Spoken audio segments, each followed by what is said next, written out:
Olá, bom dia, sejam muito bem-vindos ao nosso quadro Café com Saberes, a sua dose diária de conhecimento. Então, vem com a gente que hoje estamos aqui com um tema muito bacana, semana de provas, equilibrando a ansiedade e estudos.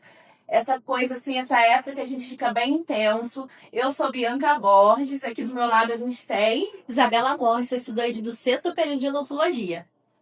Muito bem-vindo. Estamos hoje com a professora Milena Costa. Ela é psicóloga, egressa do Unifaa e com excelente desempenho no ENAD. Parabéns. Eu vou abrir um pouquinho aqui para você falar, né, sobre você. Fique à vontade. Seja muito bem-vindo e obrigada por aceitar o convite. Estamos na semana de prova, a gente sabe que é uma semana corrida, uma semana estressante, com muita ansiedade, mas como passar por tudo isso de uma forma mais saudável? Por isso temos hoje a professora Milena. Por favor, pode se apresentar. Obrigada, gente. É um prazer estar aqui. Eu acho, como eu havia dito, uma iniciativa maravilhosa. Essa representatividade estudante mesmo, e a possibilidade de a gente aproximar a comunidade acadêmica com outros profissionais, com outras visões, a reflexão que vocês trazem hoje é essencial, pensando tanto pela via da saúde mental, mas pelo próprio processo, né, de avaliações que é tão presente, tão potente, tão intenso na vida do estudante por vezes. E, enfim, eu acho, parabenizando, né, de saída vocês, a iniciativa do podcast, que só tem a crescer com certeza, principalmente pelo tanto que atinge, né, ao público que a gente está lidando. Eu, enfim, sou Milena, sou psicóloga, sou cria do Unifaa, me graduei aqui no ano de 2022, colegial em 2023, né? O meu ingresso no curso de psicologia foi em 2018, pelo programa Universidade para Todos, e assim, isso já adianta um pouco do que são meus compromissos hoje, assim, e pautas que eu defendo, porque é incrível, né, iniciar essa história nesse sentido, e aí trazer para minha família, para o meu núcleo familiar, uma graduação, acesso ao ensino superior, então eu tenho compromisso, e isso já diz, né, sair da relação com a prova, porque a gente acaba, enquanto estudante, sendo inserido num sistema de avaliações no decorrer da nossa vida desde muito cedo, que vai dizendo um pouco sobre isso. É uma relação muito paradoxal, porque é difícil mesmo, né? E às vezes não é agradável, mas a gente pode mediar, como vocês vêm trazer. Provavelmente a intenção do nosso encontro hoje é dizer, né, que da justa medida, que às vezes é tão confuso, é tão difícil de buscar no meio dessas exigências todas da vida e da necessidade dos estudos. Mas enfim, eu me graduei aqui em 2022. Em 2023 eu ingressei para o Sistema Único de Saúde, então fui psicóloga, né, por um tempo na rede de saúde, na atenção primária. Um ano depois de formada eu ingressei no mestrado, estou hoje mestranda, né? Posso com muito orgulho dizer pesquisadora, porque já era uma intenção que eu carregava desde a graduação. Eu gosto do espaço acadêmico, é um espaço que me mobiliza mesmo, e é aquela relação paradoxal do amar e odiar que a gente vai se deparar ao longo da nossa vida em diversos momentos, em diversos âmbitos, mas que de fato me mobiliza muito e que me traz contentamento. É muito bacana, ter sido incrível a experiência de expandir, de fato, a minha realidade no mestrado acadêmico. Eu sou aluna hoje da Rural do Rio de Janeiro e são realidades assim incríveis, é um contato muito interessante. Então, é isso, eu sou estudante, eu não estive estudante em algum momento da vida. Isso é inerente hoje ao meu viver, e é muito bacana estar aqui falando sobre isso. Eu achei muito interessante que você falou sobre ser estudante. Eu acho que até quem não vai para a área de mestrado sempre tem que ser estudante lá no fundo, porque as coisas estão sempre atualizando e para ser um bom profissional tem que continuar um pouco com essa área de pesquisa, de se interessar em buscar novas coisas. Então, professora, como a psicologia entende esse momento de ansiedade na época de provas? Sim, estou muito alinhada com a sua percepção. A gente passa por uma graduação, sendo estudante, vindo de uma vida de estudo, porque a gente entra na escola com 5 anos de idade. Então, o estudo, ele nos acompanha, né? E aí, graduados, uma vez profissionais, A gente não abdica da necessidade de estudar, seja qual for a área, né? Hoje eu estou numa situação, né, enquanto pesquisadora, mas isso não define a minha relação com o estudo. Eu entendo que isso está posto para qualquer pessoa, porque minimamente se atualiza, né? Precisará se atualizar no mercado de trabalho, demandas que estão modificando com uma rapidez muito absurda, né? Como nunca antes vista, dada o momento tecnológico que a gente vive, o momento informacional. Então, eu acho que considerar o estudar, o hábito de aprender, né? Ou de buscar minimamente, eu acho que é algo relacionado mais à curiosidade do que ao adquirir e acumular esse conhecimento. Ele vai estar posto na nossa vida, assim, o ser humano ele aprende a partir de experiências, mesmo que não seja nesse contexto formal. Mesmo que a gente não esteja falando no âmbito profissional, né, formal, da graduação, por exemplo, a gente vive em constante aprendizado. Então, eu penso na psicologia, e aí, problematizando, né, essa tensão e a ansiedade que está posta aos momentos formais de avaliação, que é a prova que a gente está pensando hoje, pela via da avaliação, assim, ser avaliado implica necessariamente minimamente um receio, se você se importa com aquilo, né? Se é significativo aquele processo para você.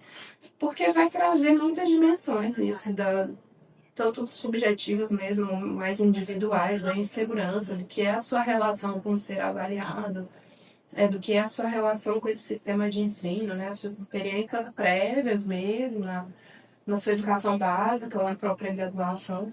Mas tem algo da ordem que é de um momento também, e aí eu acredito, pensando a partir da minha profissão, da psicologia, que vai dizer de uma cobrança um pouco excessiva também por resultados, né? A gente está constantemente inserido numa realidade que cobra, que excessivamente demanda resultados, e hoje a gente traz exposto para a rede social, né? E o que é a rede social, se ela não for uma boa relação contigo, né? Se você não desenvolve como eu disse, uma justa medida que vai mediar a presença da rede social na sua vida e pode ser muito benéfica, é um veículo para você receber diariamente, com muita intensidade, muita informação. E dentro disso, informação, por exemplo, sobre resultados, sobre nível de vida, sobre ideais que às vezes não são os seus, em absoluto, não coincidem com o que você espera para a própria vida, por exemplo, mas que a gente acaba assimilando enquanto nosso. E aí, aos 25 anos, é aquele sujeito que acha que precisa estar, né? Tudo resolvido, né? O que é uma vida resolvida? Assim, se a gente está falando de vida, a gente está falando necessariamente de contradição, né? E de incertezas e de desafios. Então, a gente pressupõe hoje, né? Uma estabilidade que às vezes ela é meio irreal. A mídia pode contribuir para a gente receber isso. Eu acho, pensando a partir do que é o meu alinhamento teórico também, que isso vem sendo muito reforçado, principalmente por essa necessidade absurda de alta eficácia para tudo, né? De alto desempenho e de eu preciso ser melhor o tempo todo. E assim, em alguma medida isso é bom, né? Buscar o seu melhor e buscar o seu bom desempenho, mas eu acho que é preciso reflexões como a que a gente está tendo agora para problematizar isso. De onde isso vem? Se isso é realmente seu ou se isso está partindo de um sistema que determina que nós não podemos mais ser humanos, a gente precisa ser sobre-humano. Você vem trazendo questões que eu fiz uma busca aqui. Eu tô na minha segunda graduação. E aí, assim, você foi falando, eu fui buscando lá no meu passado da minha primeira graduação. Realmente, a prova tinha um peso diferente e o pós-formado era outro peso. Vinha todas as cobranças, vinha a questão de a gente achar que com os 20 e poucos a gente tem que estar com a vida resolvida. E neste meio, eu sofri muito, eu me cobrei muito já como profissional formado. E aí eu custei entender, tive que ir para terapia e tudo mais, para entender assim, que cada um tem o seu processo, cada um tem o seu momento, cada um é único, tudo desenvolve ali do jeito que tem que ser para cada um. E aí hoje, na minha segunda graduação, a prova tem um peso diferente, mas eu já consigo perceber como profissional, já consigo alinhar melhor minhas metas como profissional. Então, assim, é muito importante eu ter passado pelo que eu passei para me conseguir entender e levar a minha segunda graduação de uma outra forma. A terapia me ajudou muito nisso. Bom saber. Bom saber que você teve. Assim, foi sofrido. Né? Foi sofrido antes, foi, né, antes de até chegar ali a terapia ao momento. Mas hoje eu consigo ter uma visão muito diferente do que eu tinha antes, né, na minha primeira graduação. Então, acho que essa experiência, para mim, me ajudou muito a ser o que eu sou hoje e alinhar o que eu quero no meu futuro. Sim. Foi muito bacana. Que bom saber que você teve a possibilidade do acesso, né? A gente Sim. sabe que isso não é universal. Mas é isso. Acho que a questão que a psicologia também pode levantar no sentido da sua pergunta. Como a psicologia compreende o que é a apreensão, o que é a ansiedade, que são esses... vamos chamar de prejuízos, né? Decorrentes do excesso. Pode ser o momento avaliativo, seja em qual for, seja prova ou outro qualquer. É uma pena que isso tenha chegado, entende? Nesse ponto para você, para que até num processo seu pessoal, de compromisso com a sua saúde, enfim, você tenha se dado conta. Então, enfim, é importante a gente refletir sobre o que está sendo a presença, né, do estudo, por exemplo, na nossa vida, porque ele não se resume em absoluto à avaliação, sabe? Então, adoecer pela relação com esse processo avaliativo, minimamente diz sobre o lugar que o estudo tem na sua vida, porque ele não se resume à avaliação. Então, eu penso muito por aí, assim, quando a gente começa a problematizar o lugar, né, dessa apreensão também, que em alguma medida é natural, porque ser avaliado é muito complexo, né, é muito complexo se submeter a um processo de avaliação. Nesse sentido, o estudo ele é um processo amplo que envolve mais do que simplesmente a avaliação. Então, isso tem que fazer parte, em alguma medida, da sua vida cotidiana, né? E não se resumir àquele momento onde eu vou sentar naquela cadeira e enfim, prestar, escrever algumas coisas e marcar algumas opções que vão dizer sobre o meu processo de aprendizado, porque não vão. É um dos nossos instrumentos para avaliar o que está sendo, né, construído por esses alunos, enfim, nós enquanto alunos, infelizmente demoramos muito tempo para entender isso. Sim. Né? Eu acho que essa a minha percepção, que eu fui construindo uma visão mais dinâmica disso, já pro fim da graduação. Uhum. Quando você fala sobre a sua segunda graduação, eu acho que reforça um pouco isso. A gente vai aprendendo a lidar com a gente mesmo nesse sistema. Isso é muito importante. E a psicologia, eu acho que quanto antes a pessoa se abrir para isso, antes, mais rápido você vai conseguir passar, entender um processo. Eu digo isso assim, por experiência própria, né? Mas tô aqui falando uma profissional, não sei sou eu, né, pra falar isso, mas me ajudou muito, muito mesmo a entender. As pessoas, elas têm um estigma muito grande, tanto com a psiquiatria quanto com a psicologia. Acho que se procurar um psiquiatra para ver se tem alguma doença realmente neurológica, ou então o psicólogo, para ir fazer uma terapia, é louco, é maluco, mas não, as pessoas precisam disso. Todo mundo, eu acredito que precisa de um psicólogo, porque apesar que você acha que sua vida é perfeita, sempre tem alguma coisinha ali que no fim dói no final do dia, que você consegue melhorar através da terapia. Sim. Eu sou da geração que cresceu ouvindo que a depressão era a doença do século, né? E hoje eu vejo não só a depressão, mas muito a ansiedade sendo também a doença do século. Aí não sei se eu vou estar falando besteira, você me corrija, mas eu acho que a ansiedade, ela está muito mais na nossa rotina, no nosso cotidiano, às vezes por uma cobrança, às vezes por a gente se cobrar, por algum comparativo, ou por estar sendo avaliado de alguma forma, que isso remete a alguma coisa do passado. Então, acho que a ansiedade, ela tem doses ali diárias em todo mundo, acredito eu. De alguma forma, em algum momento do dia, pode ser que a pessoa fique ansiosa com alguma coisa. E aí eu, da geração que cresceu ouvindo que a depressão era a doença do século, hoje quando eu estava vindo para cá, vim refletindo justamente isso. Que eu lembro que quando eu era mais jovem, uma criança, falava isso, falei, gente, será que a depressão ainda é a doença do século? Ou a gente teve essa migração para a ansiedade? Ou as duas estão ali lado a lado? Como que será que está sendo isso hoje em dia? Sim, eu penso que essas palavras elas ganham muito destaque quando a gente pensa, por exemplo, no contexto avaliativo, porque a gente sente uma apreensão natural em alguma medida. É isso, ser avaliado não é tão legal, não é confortável, né? A gente provar de algum modo o conhecimento aprendido por métodos formais, né? Você vai ter que necessariamente você, a partir do que você construiu, sistematizar em alguma medida isso pode ser muito complexo, né?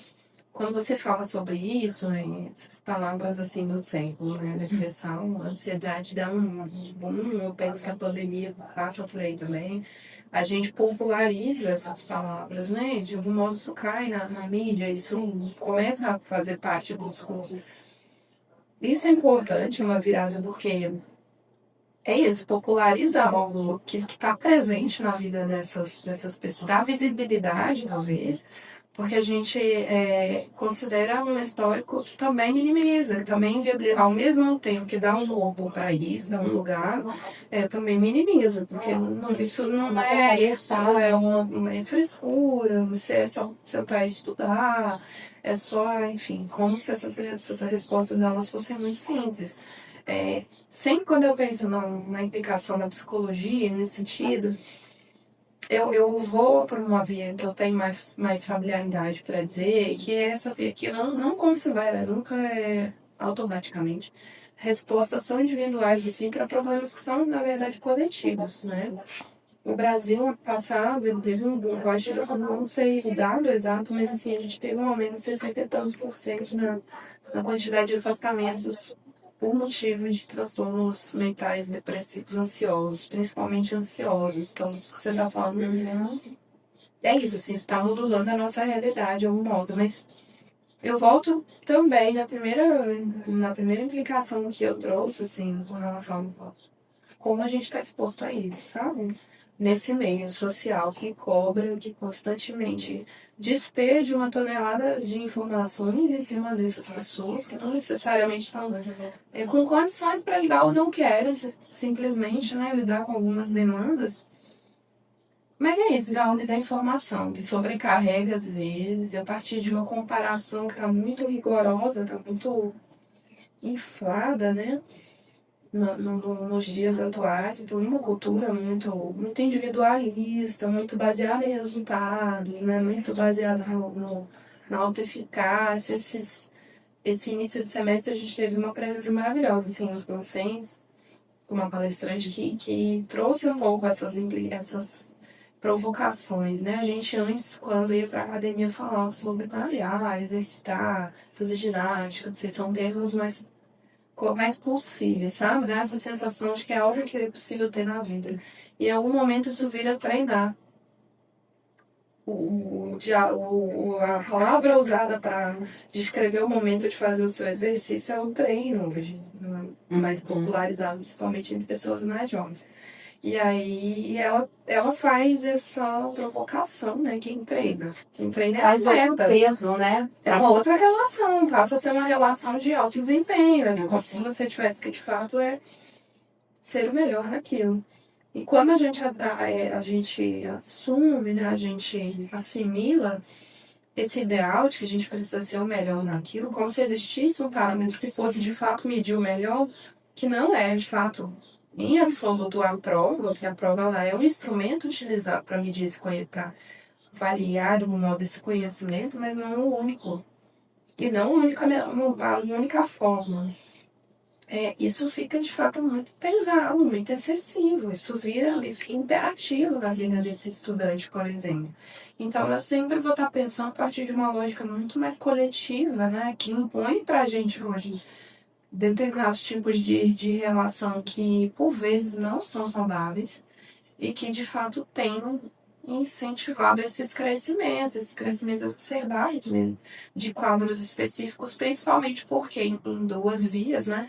O acesso também aumenta, né? A possibilidade de a gente se identificar a partir de determinado quadro, de determinado sintoma, e ter prosseguimento com aquilo. Por isso que eu disse que bom que você conseguiu acessar, por exemplo, um serviço que fosse minimamente te apoiar, né? No momento que você precisou. Mas acho que são Assim, dá pra gente ficar falando 5 dias Dá aqui. são várias vertentes que a gente pode ir. Cada coisa que você fala me dá vontade de Sim, puxar que foi mais uma coisinha. Porque, por exemplo, você falou muito da autocobrança, de ter que ser o melhor, se achar o melhor. E isso é muito verdade. A gente vê muito isso, principalmente na época de provas. Conheço muitas pessoas que são inteligentíssimas, mas não conseguem ir bem em provas. Porque a ansiedade domina elas e elas acabam esquecendo aquilo que elas já sabem. Então, eu pergunto assim, será que é muito importante esse procedimento de estudar tanto, saber tudo direitinho, mas não se preparar psicologicamente, chega lá e esquece tudo?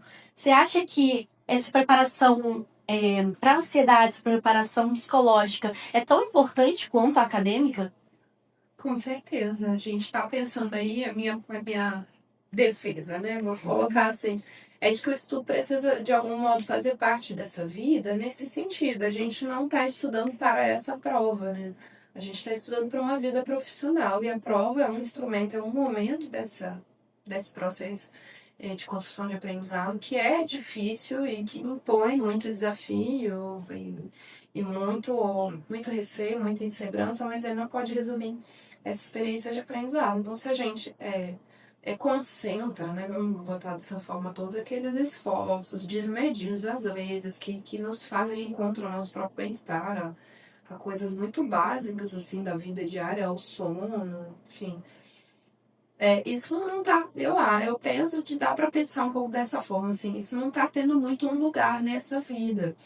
Eu acho que eu não tô falando a partir de todos, né, e todas, o meu discurso ele não pode ser representativo para todo mundo, porque a minha experiência foi uma, isso em nenhuma medida se repete, porque, por exemplo, eu passei a graduação, eu sempre estagiei, assim, eu acho incrível a graduação, realmente a minha experiência mudou muito a partir do momento que eu acessei uma área de estágio. Eu fiz isso voluntariamente, assim, em áreas externas, antes do obrigatório da faculdade, então eu comecei a estagiar muito cedo. Em alguma medida, eu conciliava uma atividade com a graduação, mas eu não precisei trabalhar. Tenho a questão de eu ter sido bolsista, então eu não pagava essa faculdade, né? Eu acessei, eu não precisava pagar. Eu tive um contexto familiar que me dava um apoio muito incondicional, assim, que me possibilitou estar aqui nesses 5 anos, me dedicando exclusivamente à faculdade, exclusivamente entre aspas, porque a nossa vida nunca é exclusivamente um âmbito, a gente vai estar sempre lidando com muitas demandas. Mas nesse sentido, a única atividade que eu desempenhava era a faculdade, e conciliado com estágio, mas não é a mesma coisa uma pessoa que trabalha, por exemplo, 6 por 1. Sim. Mulheres, pessoas que são mães, né?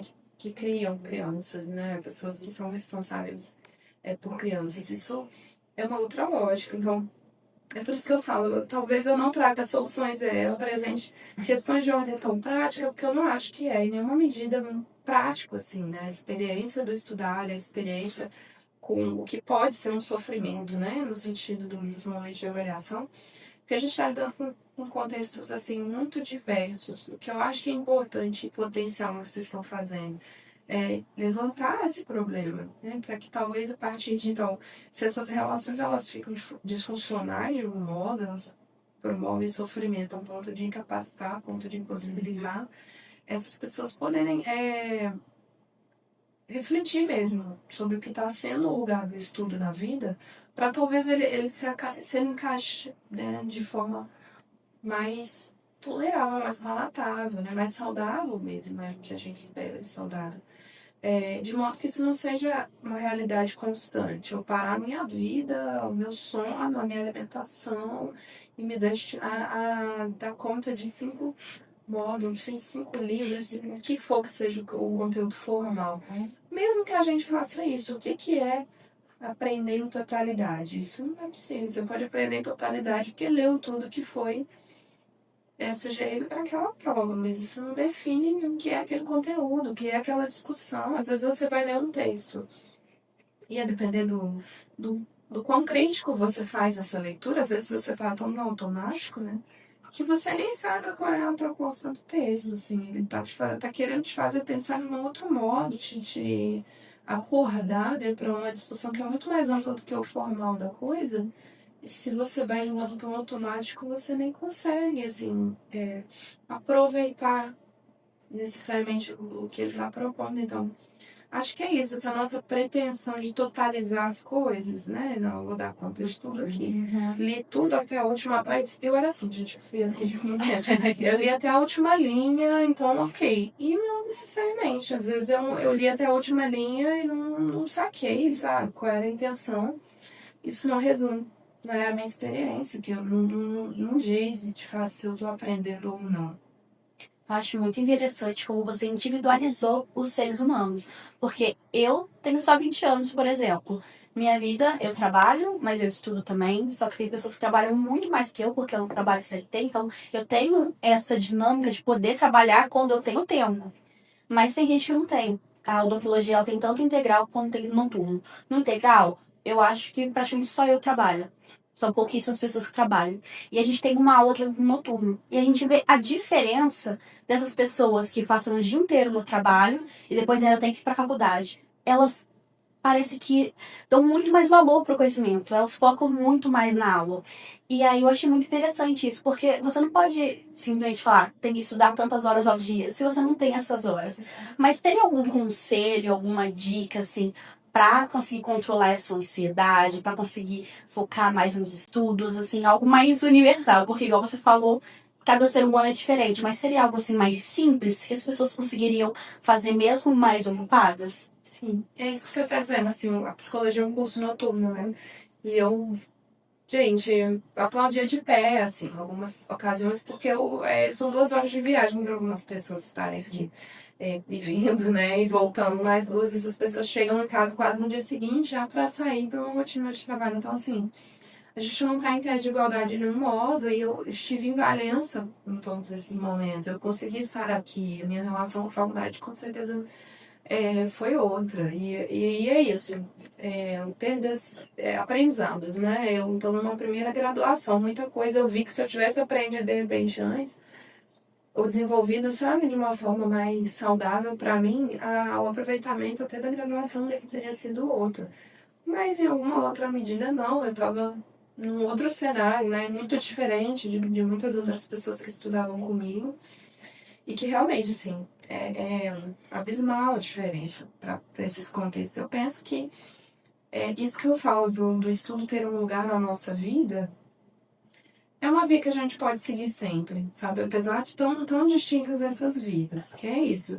Às vezes eu tô em casa e estudar no horário da noite, para mim, faz todo sentido, eu funciono mais. Mas às vezes outra pessoa tem um filho à noite, tem um momento que tem que tratar com aquela criança, sabe?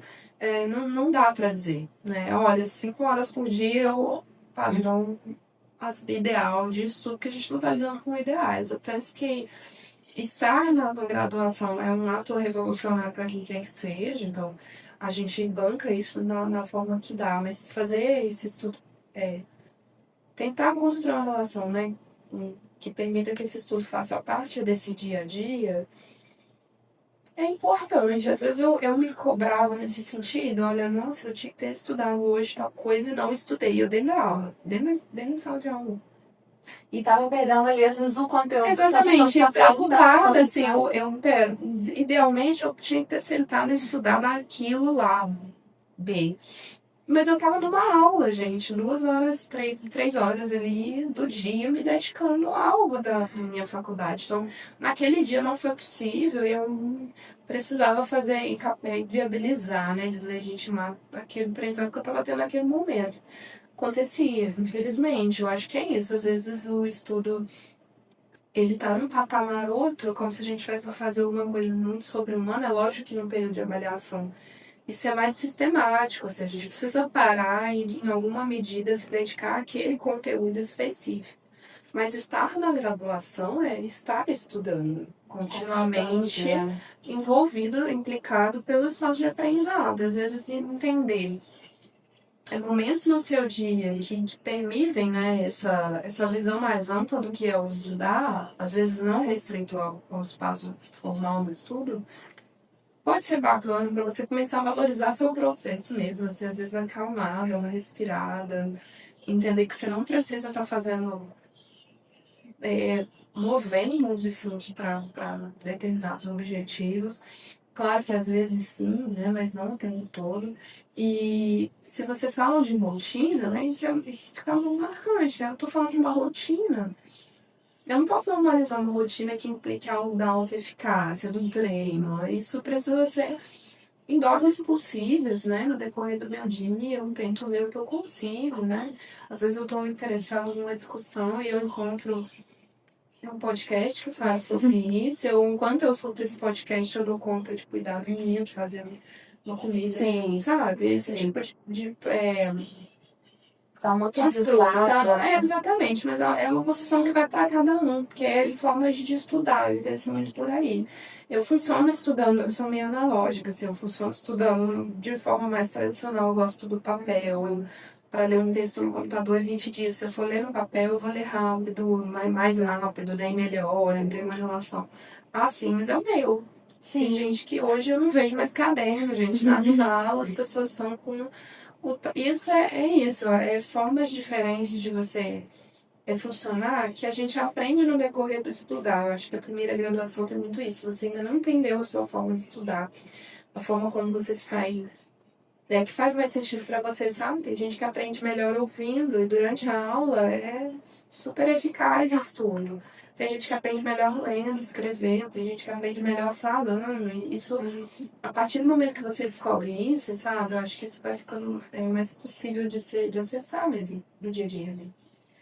Né? Quais os sinais que o estudante assim, deve ficar atento, né? Quando apita um alerta assim, de que a ansiedade está ali gritando. E o que isso, assim, o que pode ajudar a reduzir essa tensão? Quais os métodos, assim, existe algum método? Ou existe, assim, quando que ele precisa, de fato, buscar uma ajuda externa, né, de um psicólogo ou algum profissional da área? O que você pode falar, assim, pra gente em relação a isso? É muito importante essa sua pergunta, porque é isso. Às vezes a gente está em relações disfuncionais e não se dá conta disso, né? Uhum. Porque quando a gente fala de avaliação por si só, é um processo que é angustiante, não é legal ser avaliado, assim. Não na maioria dos casos, pelo menos. Em muitos momentos vai ser normal que a gente sinta um receio, que a gente se sinta angustiado em alguma medida por estar sendo avaliado. Isso não é nada absurdo, não é disfuncional, né? De nenhuma forma, até porque a ansiedade é parte natural da nossa vida, fisiologicamente. A gente temos níveis de ansiedade, maior ou menor escala no decorrer do nosso dia a dia, que vão alertar a gente, por exemplo, o perigo, esse tipo de coisa. Mas é importante a gente ter informação, né, para entender em que momento isso se torna disfuncional. A escuta de si, assim, você se dá conta de você, do seu dia a dia, é um passo essencial para isso, né? Você poder parar, e eu penso muito no que você falou no início, observar a sua relação com aquele estudo ou com o que quer que seja a demanda, né, que esteja te causando, e avaliar, né, como está sendo isso na sua vida. A gente sempre costuma dizer, e aí pensando nas minhas abordagens e na psicologia também, que o sofrimento vai ser a régua para isso, né, um marcador para a gente entender o quão disfuncional aquilo está, se está, né, e saber o momento de pedir ajuda, né, isso está, porque se isso começar a impactar, assim, organicamente, o ideal é que isso não chegue a impactar organicamente, porque, e aí a psicologia também se depara muito com isso, os sujeitos, eles buscam esse apoio quando já o incêndio já está, sabe, já passou. E às vezes nem ponto, né? Se vem a buscar, por isso que eu acho bacana você dizer que foi possível. Se vem a buscar. Às vezes a gente normaliza esse discurso de que é normal sofrer. Não só normaliza, como romantiza. Romantiza. Essa palavra veio comigo hoje, assim, sabe? Uma rotina exaustiva, de estar 100% produzindo, de estar sempre ali com tempo produtivo, as pessoas. E isso na internet, assim, você vê muito, né? Então as pessoas acordam 4 horas da manhã para começar a estudar, aí depois vai correr 5 da manhã, aí depois volta a estudar. Exatamente. E eu acho que muito importante disso é o que você falou, a pessoa entendeu quem que é ela, no contexto dela, Porque é legal você, às vezes, buscar, né, alguma inspiração na internet, algum apoio, algum ensino. Sim. Só que não se comparar, não se cobrar, entender que a vida daquela pessoa permitiu que ela fizesse aquilo, Exatamente. né? Que às vezes a gente vai estar observando padrões de vida que não são nem absolutos Isso nossos. só traz um sofrimento, Isso vai trazer mais sofrimento. Que eu acordei às 6, eu poderia ter acordado às 4 e estar estudando até agora. Mas que horas que a pessoa foi dormir? Exatamente. Né? Que vida é essa também? De acordar. Eu penso um pouco por aí. A gente, quando diz nesse sentido da avaliação, ela por si só, ela, em alguma medida, naturalmente promover algo de um receio, de uma ansiedade, que pode ser muito natural, é comum que a gente experiencie isso da ansiedade, né, por estar numa situação de avaliação. É importante que a gente entenda isso de forma muito delicada, assim, muito particular e com muito substanciado, porque senão a gente cai nesse risco de romantizar o que é esse processo e levantar essas bandeiras absurdas que a gente vê hoje, principalmente na mídia, nesse sentido de trabalho enquanto eles dormem, nesse caso estude enquanto eles dormem, e promovendo esses discursos muito meritocráticos, muito individualistas, que só depende de você, só tá na sua mão, mas assim, você trabalha 6 por 1, e você tem filhos, você tem família, você tem sua saúde, você tem sua vida pessoal, social, e a gente romantiza, exatamente, naturaliza relações muito exaustivas, que hoje, numa maioria, elas estão crescendo na mídia, né, sendo entendidas como um modelo ideal de vida que, por vezes, é impensado, é pouco refletido, né? O que está também implícito nessa pessoa que acorda às 4 da manhã, toma um suco verde, fica ali por horas estudando, e depois ela vai para o treino, e ela sempre é muito implicada nisso da produção, né? Porque a gente não está falando de uma rotina produtiva, assim, uma linha de montagem, a gente está falando de vida. Em alguma medida a vida vai romper com isso. A gente não vai dar conta num dia, a gente vai estar cansado demais no outro. Se a gente não traz isso para a discussão, eu acho que a gente se afasta, a gente vai se aproximando de discursos muito perigosos para a saúde mental em si. E aí saber essa justa medida é muito importante. E ouvir, por exemplo, né, veículos que divulguem esse tipo de informação, a gente costuma basear pela via do sofrimento, assim, isso aqui não está disfuncional para sua vida, tá te fazendo sofrer, você precisa escutar isso, porque às vezes a régua vai ser você mesmo, às vezes você tem um meio que pode te apoiar nesse sentido, mas não todos e todas, isso não é uma regra geral.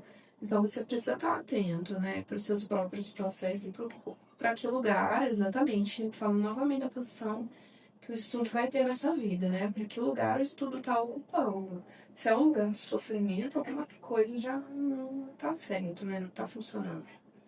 Sim. Aí, assim, ainda nessa parte talvez de uma autocobrança, talvez da questão da rotina. Vale a pena a gente estudar até tarde ou o sono é mais importante? O que assim, eu acredito que você vai me responder que tudo é pesado, né? Tudo depende da pessoa. Mas eu sei também que a gente não pode falar de um modo global. Mas assim, até que ponto vale se sacrificar o seu sono, ali a sua rotina, uma questão de descansar mesmo, porque a gente sabe que às vezes a gente tem um cansaço físico, mas chega um época que a gente fica com um cansaço mental. Até que ponto vale a gente sacrificar, às vezes, esse mental para a gente poder alcançar um estudo? E aí eu digo isso principalmente na semana de provas, né? Porque às vezes a gente pega e quer fazer aquele empreendimento 5,50, né? É 55. 55, exatamente. Acho que é uma pergunta muito forte que você coloca, né? Você já dá isso. Eu espero que você alcance essas pessoas na forma como você formula, né? Até que ponto vai o sacrifício de determinados... Porque não dá pra gente mentir, assim, dizer, não, ninguém vai estudar até tarde. Vai estudar até tarde algum dia.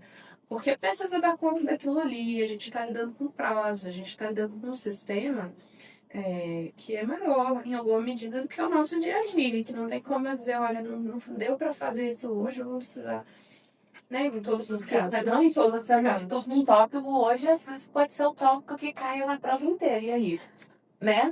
Essa Aí o ajuda cruel. pensamento, você fica ainda Esse remoendo pensamento, aquilo. tudo bem, a gente de receio no sentido de caramba, faltou o tópico 2 e vai cair em 2. Tenho certeza que foi o que eu não estudei. Aí a gente já tá, né? Já vai cair em 2. E sempre cai, porque a gente não estuda. Testa. É isso, eu sou um estudante, eu não estive estudante. Nós aqui estamos em constante movimento nesse sentido. Não dá pra dizer que eu nunca fiz isso, nunca farei novamente, que não dá, e de vez em quando a gente não perde os minutinhos do sono, porque a gente tá lidando com outras questões maiores, mais rígidas mesmo, ali de prazo, do dia da prova, que não vai adiar porque você não deu conta, né, de chegar lá com tudo estudado. Eu acho que vai do seu potencial para entender o que é aquilo, o que significa, por exemplo, estudar tentar totalizar, né? Se você, por exemplo, tem uma rotina que admite constantemente algo de um estudo, você não vai precisar nessa véspera ou nessa madrugada dar conta daquelas 5.000 páginas que foram cobradas, que foram, né, enfim, trabalhadas nesse período de pré-prova. Mas às vezes isso vai acontecer. Eu acho que essa pergunta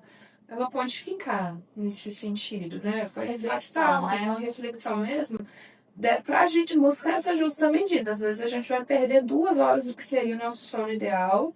Não vai ser uma perda, porque eu vou conseguir dar conta de adiantar algo que me preocupava também, porque senão no dia seguinte eu vou falar, cara, não podia ter lido isso, eu não li, enfim. Mas aí não vai ser também a noite toda, sabe? Um exemplo que acontece muito comigo é não consigo estudar porque eu tô com sono. Aí eu vou dormir, não consigo dormir porque eu tinha que estar estudando. Sim. E a gente E a gente fica sente, né? Às vezes eu já passei em inúmeras situações por isso. Eu preciso estudar. Nossa, tá um dia no sábado. Geralmente é isso. A gente vai pegando os dias de descanso também para colocar algumas demandas. O estudante que trabalha, por exemplo, passa por esse movimento, né? E aí, olha, hoje é o dia do estudo. E o meu cansaço mental tá tão grande que simplesmente não rende. Eu não tô assimilando. Eu fui entender aí, com a experiência de viver momentos assim, que não são em nenhuma medida romantizáveis, né? A gente tem que entender que isso é bom. Entender também o tempo do descanso como um tempo de preparo, porque se eu não descanso, eu não assimilo minimamente aquele conteúdo. Eu percebi com o tempo que eu parava e eu ia ver alguém, eu saía, eu ia comer alguma coisa, fazer alguma coisa de outra ordem, assim, que não é do esforço mental, né, do estudo.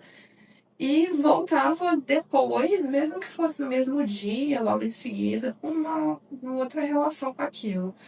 Porque é inevitável, a gente tem que pesar o tempo todo. Eu estou hoje pesquisando, né, mestrando, aí eu tenho prazos a cumprir. Só que às vezes eu vou parar e vou dizer, olha, vou escrever 10 páginas. E não sai na linha.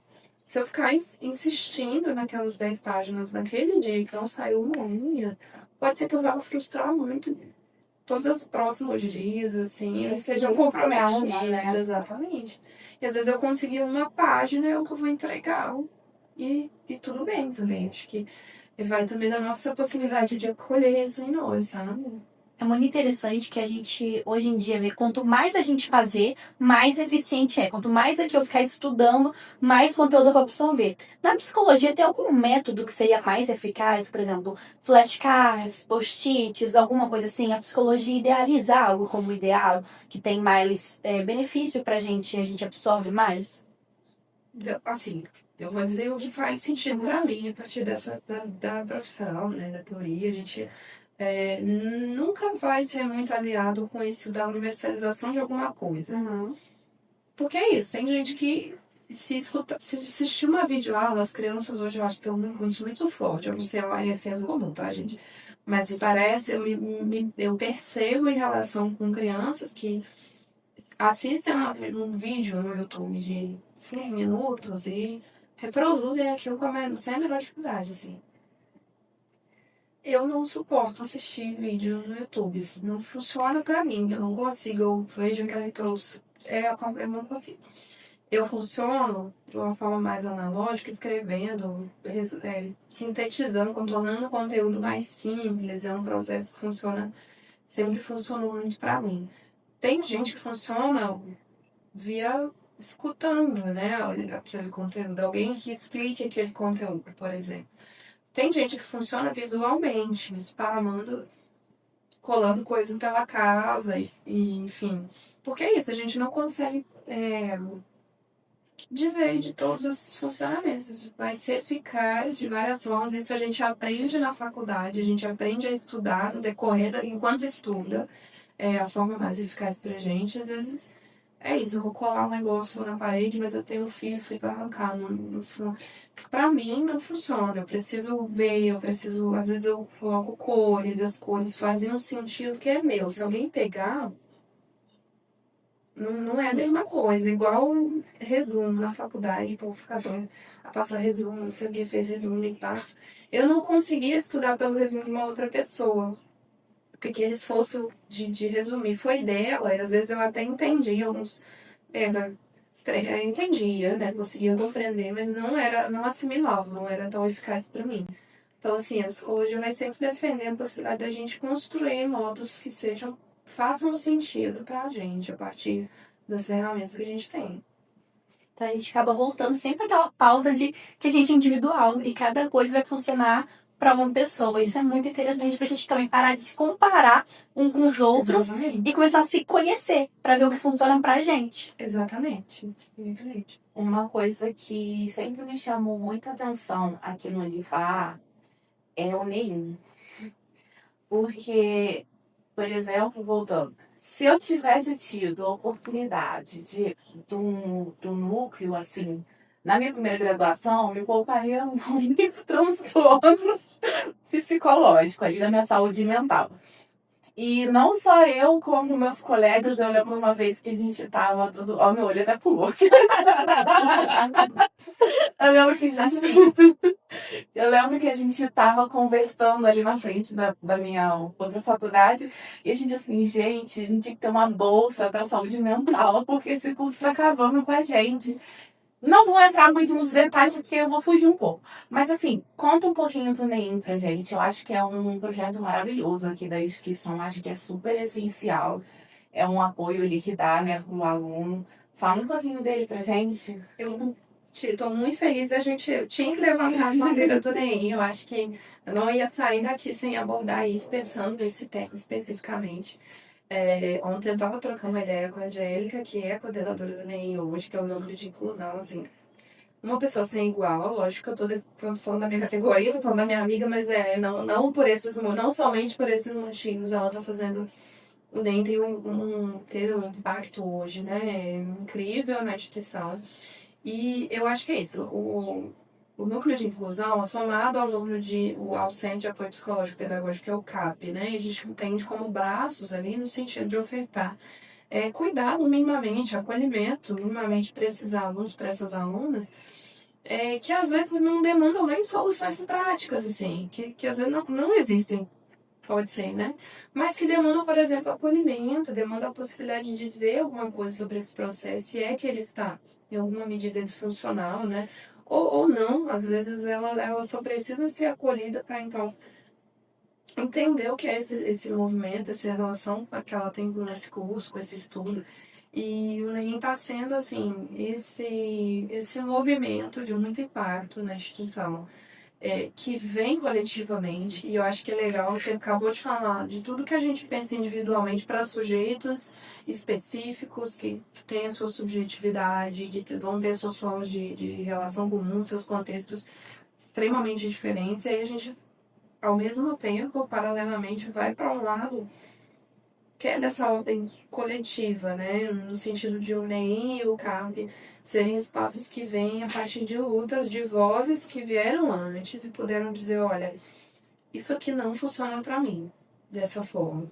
Porque se a gente pensa na educação tradicional, a gente vai estar falando de um sistema que pressupõe que a prova formal, o momento da avaliação, ele é o mesmo e vai ser o mesmo para todos e todas, e que todos e todas vão se adequar a ele do mesmo modo e responder a ele do mesmo modo. Se você falhou, a culpa é sua. ou você não estudou o suficiente, ou e aí todos esses discursos tão perigosos que a gente se depara, né? Isso é de um cenário mais tradicional que a gente vem cada dia tentando romper, ressignificar minimamente, né?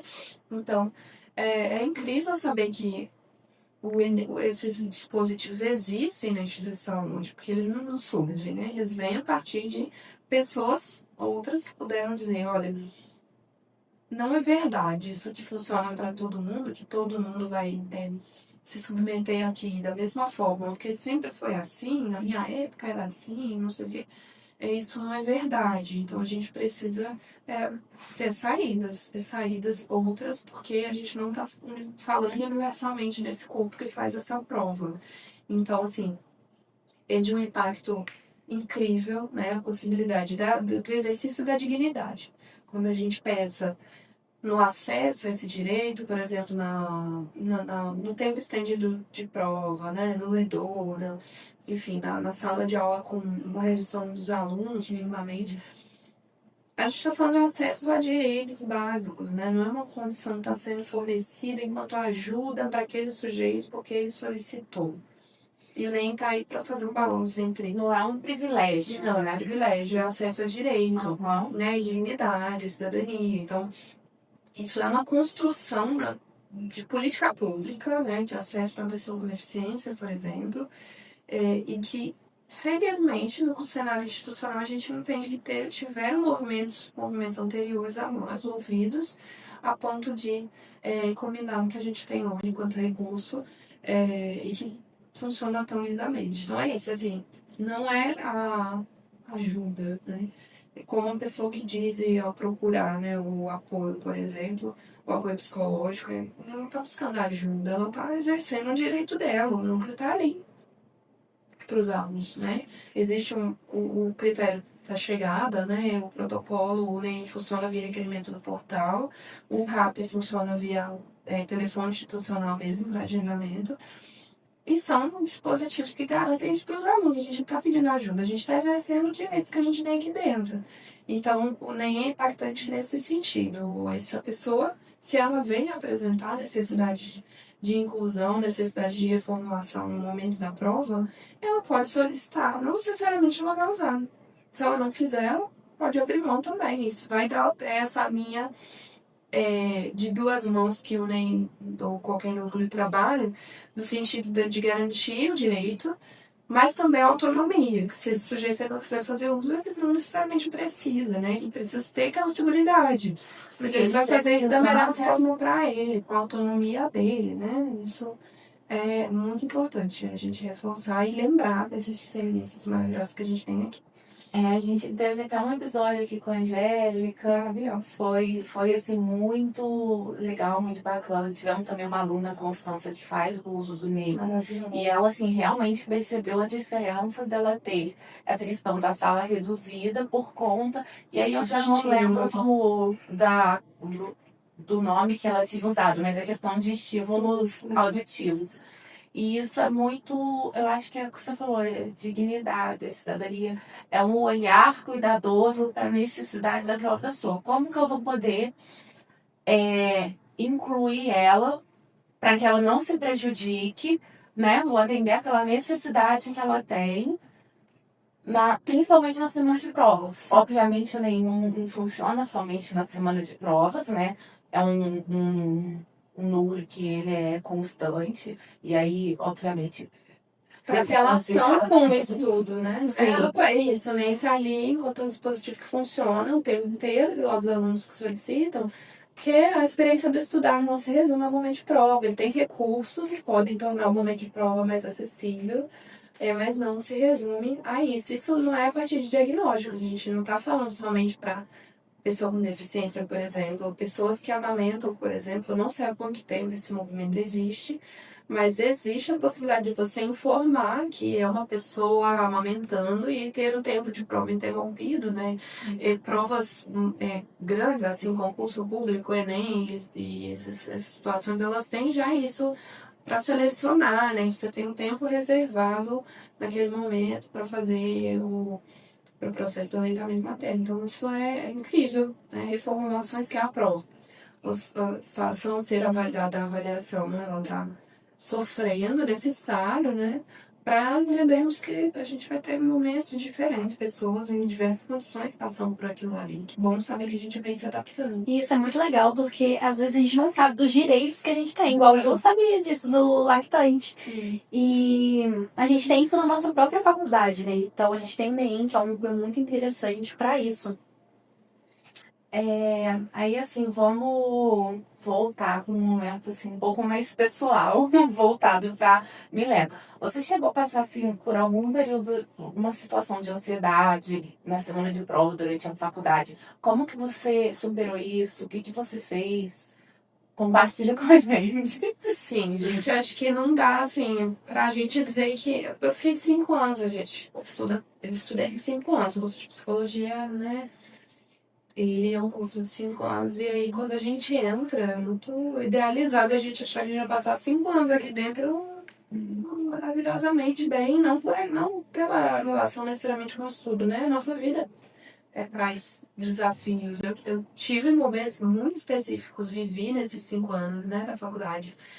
Momentos muito específicos, perdas que justamente pelo estudo não ser tudo da nossa vida, ele ser uma parte da nossa vida, o estudo acabou muito impactado, né?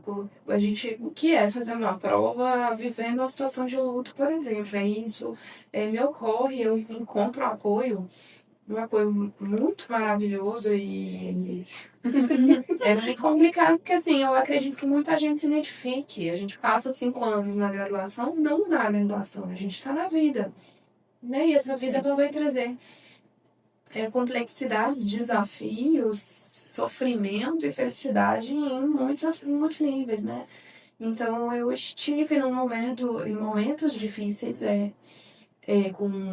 com questões pessoais, eu percebi que o estudo estava totalmente interferido por isso. Eu acho que na época eu não tinha maturidade para entender que eu não precisava ter um alto desempenho naquele momento, porque era humanamente impossível e eu não escutei isso, sabe? Eu acho que eu não tinha essa clareza. Claro que não, a gente vai construindo isso no decorrer, né? Mas maturidade mesmo para denunciar em alguma medida do que eu imaginava que era o ideal, né, de resultado naquele momento.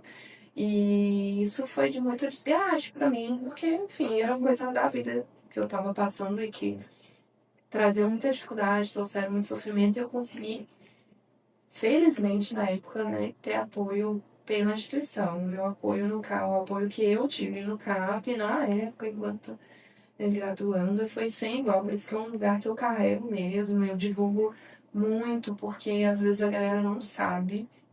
E independentemente, né, de a gente estar dizendo aqui no cenário institucional da nossa relação com o estudo, é isso que eu acabei de dizer. O que é você estudar ou passar por uma semana de prova com demandas na família, né, com demandas na sua vida, seja o que for, no trabalho, no relacionamento, com filhos, enfim. E sim, isso aconteceu em muitos momentos. Eu acho que se tivesse uma maturidade maior, eu me ouviria mais, assim, eu acho. E eu fui construindo isso, mas felizmente consegui ter apoio quando precisei, e foi sem igual, foi outra relação. Antes e depois, assim, eu consegui de fato estar com um profissional do meu lado, pensando nesse contexto institucional, né, da graduação, foi sem igual. Você tinha comentado sobre que na primeira graduação a gente ainda não aprende a estudar, né? E como você aplica o que você conseguiu na graduação hoje no mestrado? Fazendo diferença. Eu caí em muitos momentos, eu precisei deixar alguma coisa cair, assim, sabe? Abrir mão pra ir entendendo, afrouxando essa relação que às vezes a gente.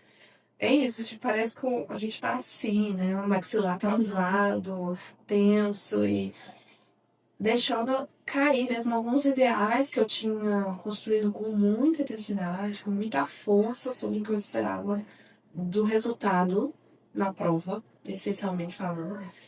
Para entender que a minha graduação não se resumia àquele momento de prova. Curiosamente, o ENAD, tem toda a questão em relação ao ENAD, eu não esperava. Foi uma grande surpresa, assim. Eu já tive fase de passei por inúmeros momentos de prova. Fazer prova é uma coisa muito constante na minha vida, assim. Eu tive um desempenho que eu não imaginava, assim, na verdade. Quando eu fiquei sabendo, eu falei, você tem certeza que vocês corrigiram, né? Como é que é? De fazer uma recontagem? Porque a gente não esperava isso. Esperava. Eu fiz a prova do ENAD, para gabaritar a prova do ENAD, eu fiz a prova porque eu precisava fazer aquela prova. Eu acho que é pertinente a gente se implicar no ENAD, porque ele vai dizer do nosso curso, sabe? É incrível isso de você poder construir seu curso, sabe? Construir o que, dentre outros múltiplos fatores, né, representa o seu curso nesse cenário da educação. E eu fiquei muito surpresa. A ENAD, para mim, é um exemplo disso. Assim, a prova ela foi em 2022, foi uma prova muito mais crítica. E eu sempre falo isso com quem quer que seja, né, que eu converse sobre o ENAD. Foi, para mim, pelo menos, foi uma prova que ela cobrou muito mais. Não se seja valorativo, mais fácil ou mais difícil, de nenhuma forma. Muito mais discussões mais amplas, conhecimentos mais gerais acerca da que é a profissão, eticamente falando, dentro de um compromisso que é social mesmo, do que técnica. No sentido de como é o nome da abordagem X e Y. Ela balanceia isso, né, de uma prova que é complexa, é extensa, mas que me deixou muito contemplada, sabendo desse resultado, sabendo que eu tive um bom resultado numa prova que foi bastante crítica. Isso para mim é importante. E aí, eu nem sei se eu respondi sua pergunta, mas me ocorreu a questão, a relação com a ENAD nesse sentido, que eu fui entender, eu estava saindo da faculdade, fiz o ENAD no domingo, apresentei meu TCC na terça, assim, essa semana. E fiz a última prova da graduação na quarta. Foi uma bateria. Pauleira, mesmo. Assim, eu hoje penso, falo, gente, como é que eu aguentei? Mas era isso, encerrando estágio, estava uma loucura. E esse momento de deixar, de sair da graduação é estranho, né? Daquele lugar que você ficou por 5 anos. Foi incrível. Eu acho que assim, eu fui aprendendo já muito no fim. Disse que eu podia abrir mão de algumas coisas, de alguns ideais que eu tinha com muita rigidez. O ENAD, nesse sentido, retratou isso para mim, uma prova que eu fiz com tranquilidade, não se estuda para ENAD, assim, a gente estuda no decorrer do curso. O ENAD é o que a gente conseguiu, de fato, aprender nesse meio tempo. E eu fiz uma prova tranquila, não foi desgastante em nenhuma medida, e eu percebi, falei, olha, foi muito mais saudável, assim, eu ter ido dessa forma, assim, então, sem um ideal tão rígido, né, não é que a gente vai fazer sem expectativa, mas minimamente mais tranquilo, não tão autocrítico, né? Sim. E assim, pra gente finalizar, infelizmente, mas eu queria saber, um conselho que você daria para a Milena estudante daquela época, porque a Milena sempre está aqui estudando, né? E principalmente assim, na semana de provas, e uma mensagem final para os nossos alunos. Gente, difícil. Eu não sei, eu acho que eu daria um abraço. A gente precisa. Menina, tenta aí, dá mais real. Eu acho que eu tentaria me alertar nesse sentido. Olha, você tá fazendo o que você pode, sabe? Fica calma. Não vou pedir calma. Eu acho que falar calma pode ser até afrontoso, né? Em algumas ocasiões, porque é isso. Às vezes a gente tá numa semana, a gente faz uma prova no domingo, um TCC numa terça, uma outra... pedir calma é quase as pessoas se sentem violadas. Essa calma. Mas eu acho que eu tentaria me alertar nesse sentido. Você não tá estudante, né, para essa prova que vai resumir toda a sua vida, toda a sua experiência. Você é estudante, sua vida vai implicar muito isso ainda, você vai passar por muitos outros momentos, então veja valor nisso, né? Eu acho que pensando nos estudantes de uma forma geral, a gente entender a prova e aí a outra prova, a gente sai como se fosse aquela prova e acabou. Mas não, tem uma no dia seguinte, uma no mês que vem, uma no novembro. Ficar esperando, né, pelos momentos de prova para ufa, me livrei, é fazer o caminho passar, assim, a gente. Porque a graduação é o percurso, não é a prova, é a nossa jornada. Se a gente olha só pro fim das coisas, né? Ufa, tem que chegar logo para me livrar, tem que chegar logo para me livrar. Eu me graduei, eu entro no mestrado, eu só tenho que defender para eu me livrar, minha vida passa, né? Eu entrei no mestrado por 25 anos, eu vou sair, espero assim, com 27. E o que é isso, né? Se dela acabar, não faz muito sentido. Eu acho que eu criaria um valor maior para esse percurso, para essa jornada, que às vezes vai ser muito desafiadora mesmo, mas é a jornada, gente, não é a linha de chegada, né? Sem querer parecer muito, muito romântica, né, sobre essa vida. É isso, acho que é um conceito para a gente entender o processo enquanto a nossa vida, né? Não como um processo para atingir um fim, porque a gente não está falando de fim na vida, a gente está falando de muitos meios, muitos meios. A gente precisa viver bem, né? Nesse meio, saber ver a beleza também deles. Que é aí que estão nossas discussões, tudo que a gente aprende na faculdade, está nesse meio do caminho, não está na cadeira que eu sento sozinho para escrever. É muito, muito bacana as suas palavras. E eu acho que assim, a nossa conversa se conduziu muito a isso, né? Não é só uma prova, é um rezo né? Uma vida inteira. Então, acho que o que a gente pode tirar da conversa de hoje é isso: se dedicar aos estudos, que a prova vai ser só uma etapa Sei bem, você sair assim. e tentar manter a calma, respirar fundo, não surtar. Não surtar, essa é a parte mais difícil. Por mais difícil que seja a gente ali na hora como estudantes, mas é importante tentar se centrar, né? E manter a calma, porque acho que a paz do Brasil é pior. Sempre. Assim, e não se compromissar com você mesmo, né? E, por exemplo, poder se ouvir e, inclusive, solicitar apoio.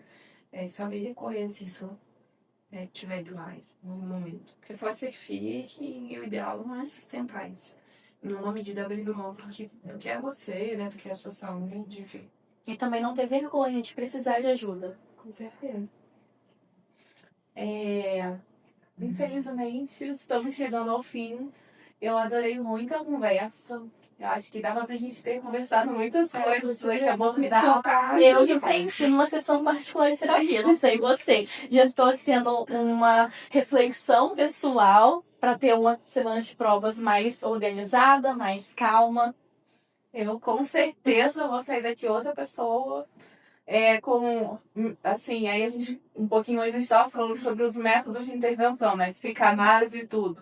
Lembrei aqui da época da minha terapia e vou sair reflexiva. Às vezes que a cabeça não mais cheia de anos, mas a ideia, assim, implicações boas, talvez, né? Pra vida. Enfim, eu acho que é sobre isso, a gente conseguir se entender, se respeitar e literalmente se respeitar, se tratar com respeito, ser mais, olhar pra gente com mais empatia, porque como é mais fácil a gente olhar com empatia pro outro e não conseguir ter esse mesmo carinho com a gente, ser tão duro, né? Se cobrar tanto. Eu quero agradecer, Milena, por você estar aqui hoje com a gente, compartilhando sua história, compartilhando seus conhecimentos. Com certeza vai ser assim de muita ajuda, muito impacto, né, para os nossos ouvintes. Muito obrigado por ter vindo aqui hoje. Eu quero agradecer também a vocês por estarem aqui ouvindo o nosso Café com Saberes. Eu sou Bianca Borges. Eu sou Isabela Borges. Eu sou Milena, professora. Queria dizer que vocês podem ficar calmos. E parabenizar vocês pela iniciativa, gente, porque vocês estão pré-prova aqui, fazendo isso, discutindo isso, levando informação, né? Parabéns, é muito bacana o trabalho de vocês. E Muito obrigada. Obrigada. Mas isso ajuda muito a gente também. Eu, pelo menos, igual eu falei, eu tô me sentindo mais calma para semana de provas.